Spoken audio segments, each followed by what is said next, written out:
این نیال‌های پخته بوده در این زمین محصولات کشتی تکراری میباشند. بعد کاریدن پنبه‌دانه نیال‌های پخته 10 روزه شدند. در یک حصه قطعه زمینی نزد حولیگی کاریدن پنبه‌دانه ایده ساکنی دهه گل‌آباد از دهات به نام عبدالوظف ناحیه واسه جمعه‌خان تمام میباشد.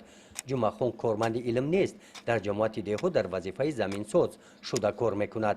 ایده کاریدن پخته در آن است که مقصد ما همین یک کلاس آمدیم گفتیم یک مثال یک پخته کنیم که پخته وزی درآمد مثال نقص داره خودی نرخ نوایت پخته هم بلند شدگی گرچندی همون داروواری و چیش هم قیمت هم باشن یکی پخته نرخ نواش بلنده برای ما خواستیم که یا درآمد بینیم ای سوریه میوله. کارمند جماعت دهات در ناحیه ایوازه هر یک وجب قطعه زمین نزد حولیگیش رو ان همین طور عاقلانه استفاده کرده است. در پهلوی نیال‌های پخته محصولات‌های سبزواتی محصول دستانی او است. این محصولات هم حاصل دوم زمین میباشند. جمعه‌خان میگوید که همه ساله از این زمین 3 حاصل به دست آورده. اهل عائله آنها احتیاج به بازار را ندارند.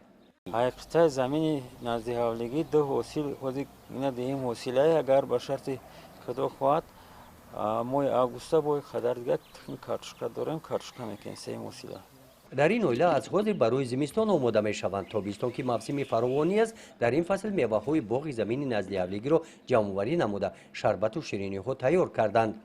از پخته کاریدش هم جمعه‌خان امیدی کلان دارد. با مصلحت متخصصان عمل نموده مقصدش گرفتن حاصل فراوان است. گزارش خواجه نظریف خدای نظر ظهوروف از ناحیه واسه برای برنامه اطلاعاتی نوید.